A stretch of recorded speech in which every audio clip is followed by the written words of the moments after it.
Hello, everybody. Good evening. It's Fiona Hooper here, and you've guessed it, it's another edition of the Poetry of Painting. This week, I'm very pleased to say that I have a guest returning who is a wonderful poet and a lovely lady. So let me, without any more ado, bring my guest onto the screen. It's Roz Ottery. Hi, Roz. How are you? Hi, Dana. Nice to be here. Indeed, it's great to have you back after the busy summer months. I know you've been very busy, so I do appreciate you coming back. Hopefully it's a little bit quieter for you now, so with any luck. But, yes, it's been a very busy summer, but I think we are just settling down now into the autumn months, so that's good. Yes, it was definitely a chill in the air this morning, I think. It was, very much autumnal, and of course the leaves started turning some while ago now because of the drought that we had. I think the trees went into survival mode and started to shut down, ready for the winter, but or because of the drought at least. But hopefully they'll all survive anyway. We've had enough rain recently, so hopefully that'll see them through. But yeah. So shall we do the poem next, Roz? Are you okay with that? Yes.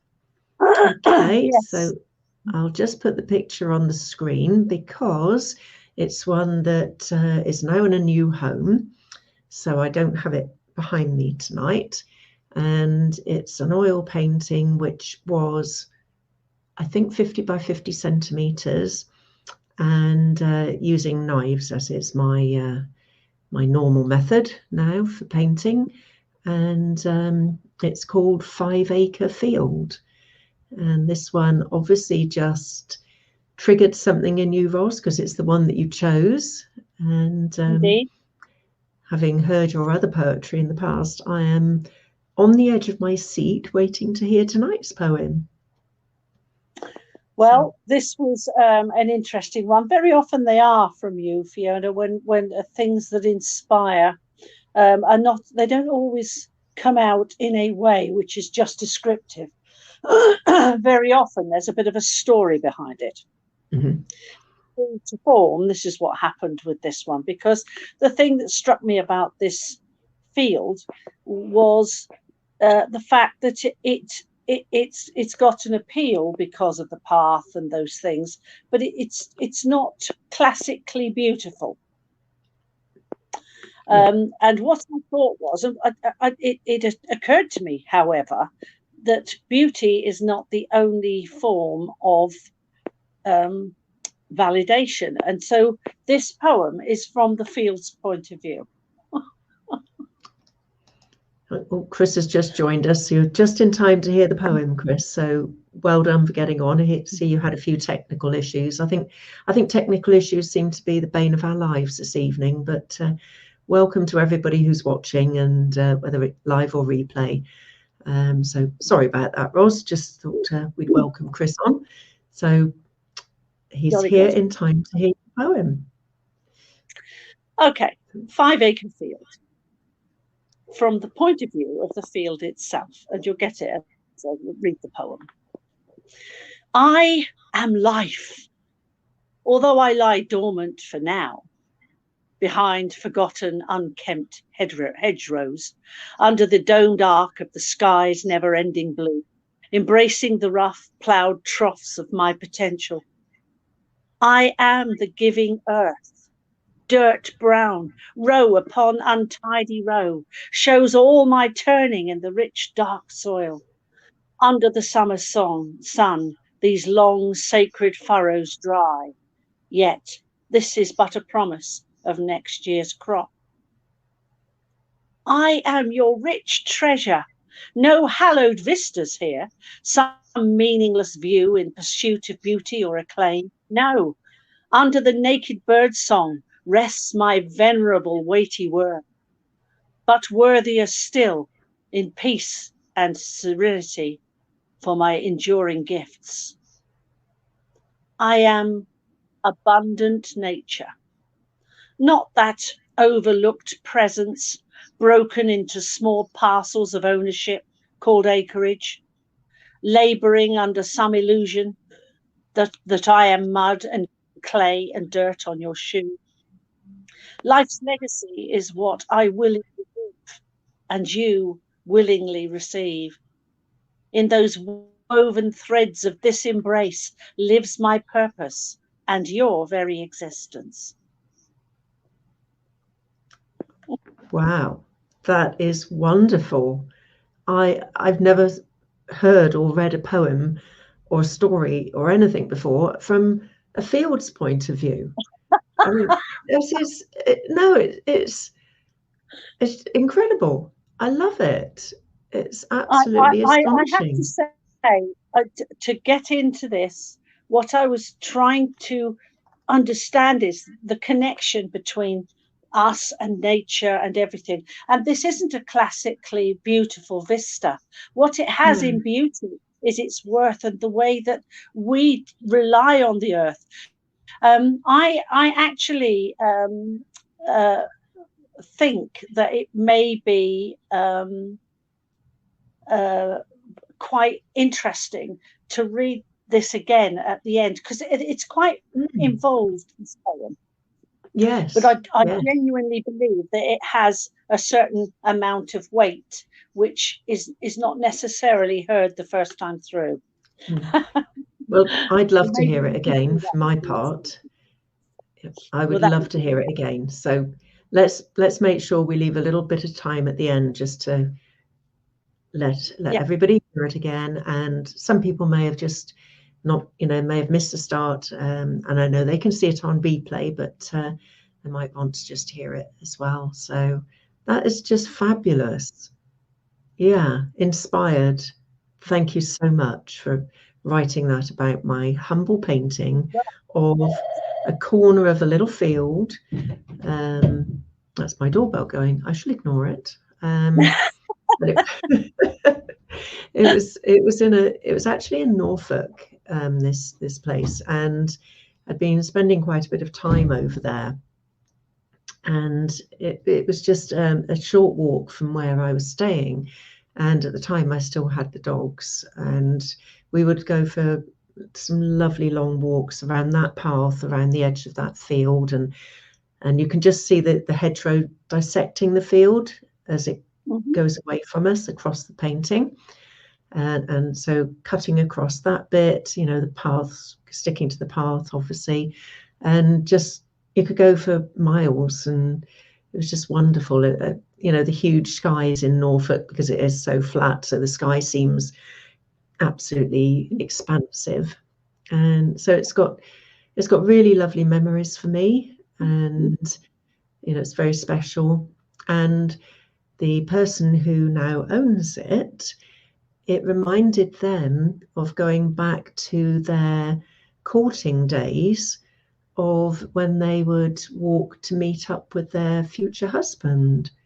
So although it's not the same place as that, it means a very similar thing to them. It has memories of walking along a path just like that.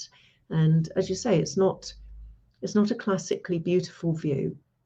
It's certainly not a chocolate boxy, but to me it just has that genuineness, that that getting back to nature, and where does our food come from?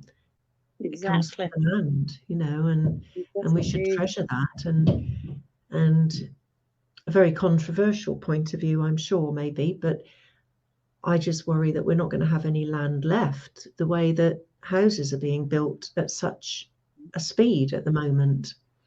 And I know people need places to live, but I would rather see more density in towns, but keeping some greenery, for well-being for the planet and us, and repurposing some office blocks and things. There's so many empty offices at the moment.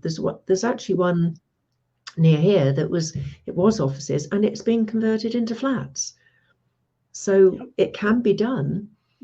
So I would far rather that than just keep building on all our green and pleasant country, But I think that is the thing that that struck me more than anything else is, there were fields like this in my youth. We ran through them. We caught butterflies at the edge of them. That we lived in a part of the south of England where there were many, many fields. And the thing is that you dismiss the fact that you have this in front of you because it becomes so familiar, you no longer see it. And Yes. when I try and write a poem, especially a picture that's inspiring me, what I try and do is to lose myself in the picture. And what came up for me with this was just how incredibly lucky we are that we have this, that we have such understated beauty in not in the picturesqueness of the field, but in its worth to us. We are very, very lucky to be in a generation because you can see that if the populations grow as they are, future generations may not have the luxury of seeing things like this. They'll find different ways to grow product. Yes. Where we have these incredible, places which just, as you say, go on. One of the lines of the poem says, the domed arc of the sky's never-ending blue. It gives you that feeling that just pulls you into it. Excellent. Oh, thank you so much. It's and it is a very English scene, isn't it? It's there's so many places in the world that it couldn't be because it just wouldn't fit. It is sort of a quintessentially English corner of a field. So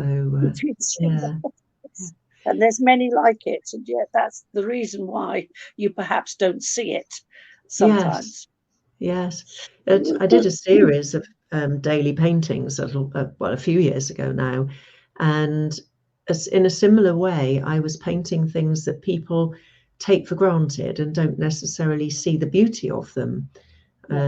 Some like shells. A lot of people can look at a shell, and especially one that's got the mother of pearl inside, and think, oh, that's beautiful. But some other shells aren't quite so glitzy, but there's still beauty in the way that they've been grown by the animal, the shellfish inside. Even things down to like a light bulb, the shape of an old light bulb, the old incandescent light bulbs. It was designed by somebody, so it's not my design, but I had a light bulb. I thought it's just such a beautiful shape. I painted a painting of a light bulb, all these sort of things, and just things that we often take for granted and don't think to see the beauty in them, the same as a corner of a field. So, I'm glad it sparked such a reaction in you, Roz. That's so wonderful. Thank you. So, so what's been going on in your poetry world? Anything been happening lately? No, I had an illness in the family that we had to attend to, and it took completely over my summer. All the things I had lined up that I had we're going to do some more environmental poetry with people, and I'd had some sort of gigs lined up to do that. All of that went by the wayside because I had to cancel them all. But that's. I'm looking forward to winter really, because as Christmas comes up, there's always some really nice things that people do in the way of performance poetry, and I'm looking forward to some of those that are coming up soon.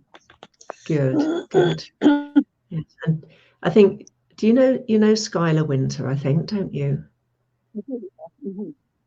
Yeah. Well, an exciting thing there. She's got a very good reputation, Skylar. Yes, and she's lovely. She's been on the show a few times, an absolutely lovely girl.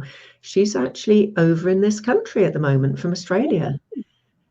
And she's here for about a month, and she's doing quite a few shows around the country, including, I believe, Scotland, Ireland, and around this country, and some poetry workshops as well. So if anybody is interested in going to any of the shows to see Skylar, I know some of my viewers are very familiar with Skylar and her work.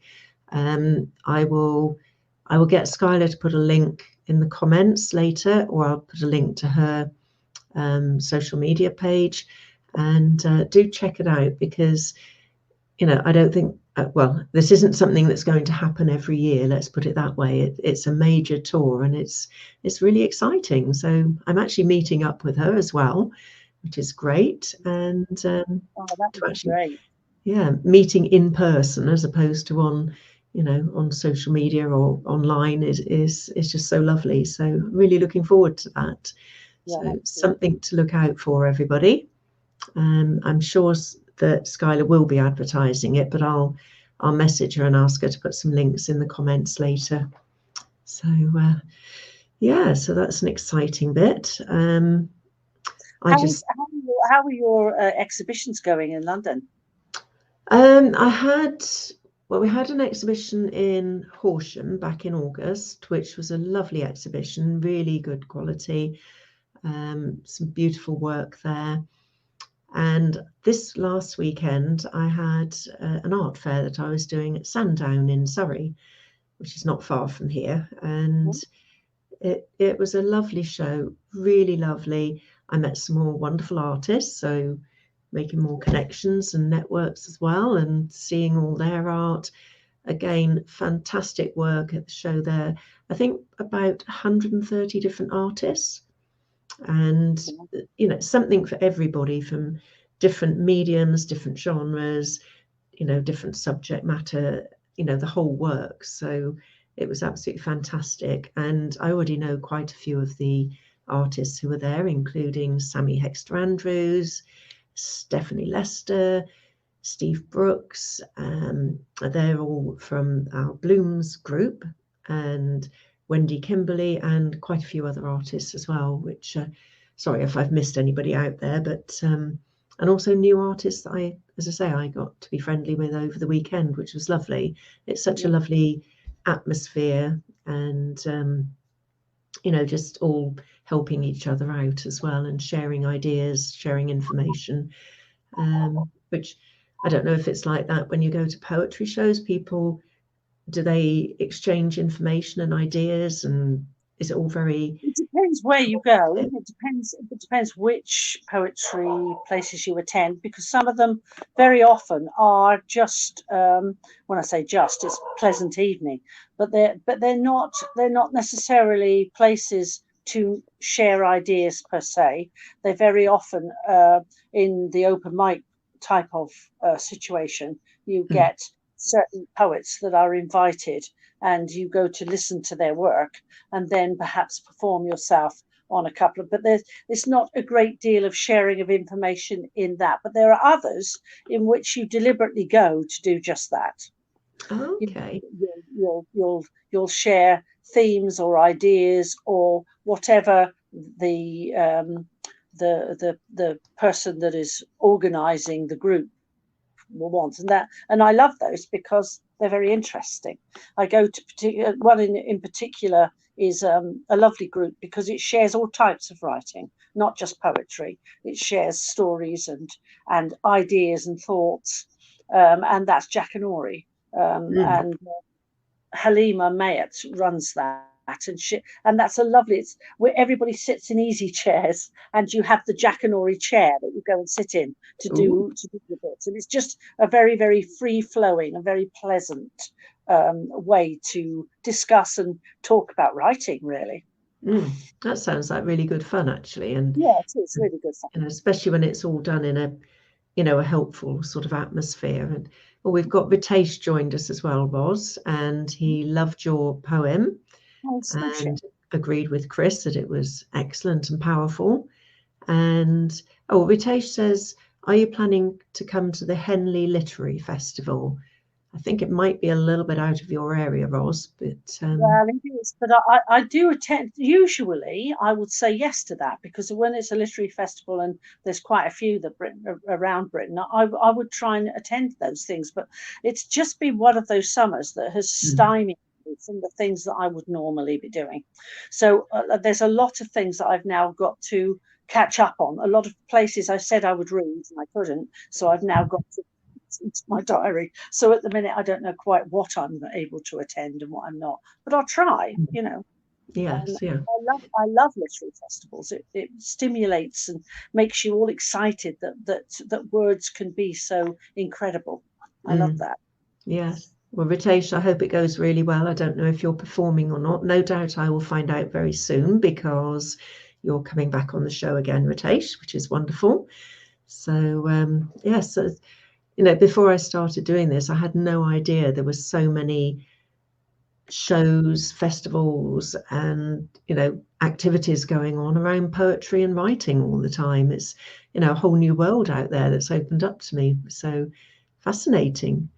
A bit like art shows, I suppose. You know, there is every weekend there's probably an art show going on somewhere in the country, or at least one, probably more. So yeah. I think that is one of the failures at the moment, you know, short-sighted failures at the moment going on, where they are limiting art in schools at various levels, because it is the absolute sort of bonding together of thought and creativity, which I think actually helps our relationships and helps the way that we world, teaches you so much about yourself when you are contemplating and trying to perform or indeed paint or whatever. Those things are quite important to grow character. Now, not everybody wants to be an artist, but you can still gain such a lot from those things, whether it be music or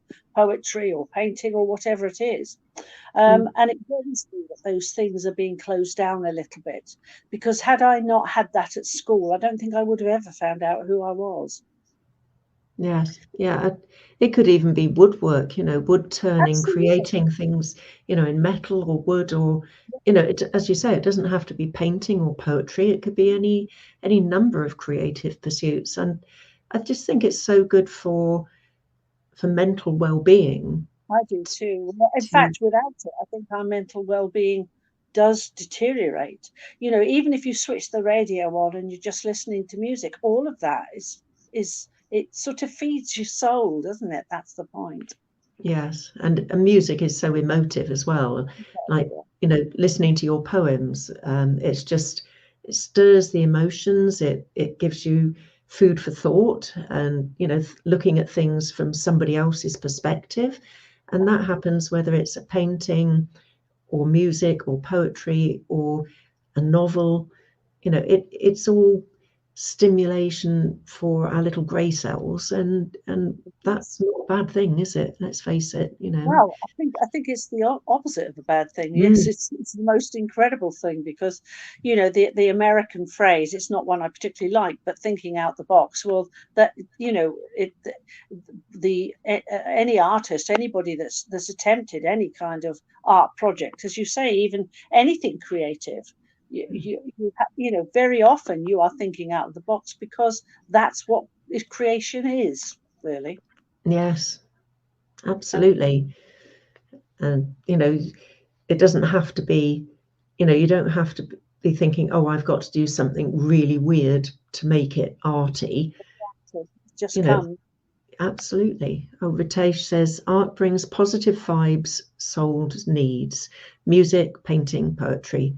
Absolutely. I think our souls do need at least one creative outlet and input as well, you know, input from other people, whether it's in our creative medium or a different one. Yeah, it's so I think important. it's soul food that all of us need, and it does bother me a huge amount that children are slightly denied that at the moment, because our focus is on producing people that have a particular way of being in the world that will help society. But of course, all art helps society. It's just that it may not be obviously productive in the same way as, say, making a boat. But there again, you know, art therapy is so useful for a lot of people. So, you know, and there's a need for art therapists. So you could use that sort of argument to say this, you know, art should still be taught, poetry should still be taught, you Well, I know. have run a few workshops for carers groups and for mental health charities, which just get people to write whatever they feel on the paper. Loads of people have been so shut down by worry that it has to be good in some way, whatever good may mean to whoever, Mm. that they limit themselves. Whereas actually that type of writing or painting or whatever very often actually releases some of the bad stuff. It's very good for mental health. Very good for mental health. Yes, yeah, and the same with I think probably with writing, but with art, some people say, oh, I've got painter's block or writer's block. I don't know what to do. I can't do it. You know, I don't feel in the mood. Just get a sketchbook, a pen and some paper, whatever, and just start doodling, start sketching, start just creating it. And even if it, you know, not with a view to it being a masterpiece, not with a view to, oh, this is going to be published in an anthology of poetry by the great and, you know, mighty of the country, but just start doing something, and it starts the creativity, you know, building Absolutely. again, doesn't it? Absolutely. I was very lucky because I started writing when I was very, very young. I was 7, 8 years old. And so therefore I didn't have any preconceptions. I was too young for anybody to tell me that something was good, bad, or indifferent. And it never occurred to me. So therefore I slipped under the net for that block that prevents you, that makes you think, oh, I'm not able to write. I've never ever been able to not write something. Because I don't try and edit myself. That doesn't mean that I don't work on a poem. Sometimes if I've written something, I sometimes rework it. Mm. In a way that perhaps cuts it down a bit or hones it. But a writer's block is never something that I've ever suffered from. But that is because I think the child in me never had that at all when I was young. Mm. Mm. It's so important to develop that in children, obviously. Yeah, So, absolutely. Roz, we're getting towards the end of the time, and as you suggested and offered, I would love to take you up on having you read your poem for us again now, because I would love to hear it again. It had so much in there that I would love to hear it. Is that all right? Would you like Yes, to read it again now I'd love for to us? read it again. I do think it's one of those things. It's got a lot in it, and I Mm. just think that it probably benefit for a second reading for sure. Definitely. So here we go with 5 Acre Field. I am life. Although I lay dormant for now behind forgotten, unkempt hedgerows, under the domed arc of the sky's never-ending blue, embracing the rough ploughed troughs of my potential. I am the giving earth, dirt brown, row upon untidy row, shows all my turning in the rich dark soil. Under the summer sun, these long sacred furrows dry, but this is just a promise of next year's crop.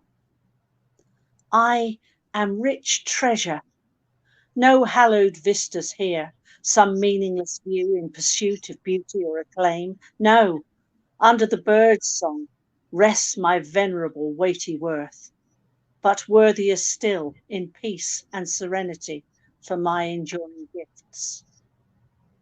I am abundant duty.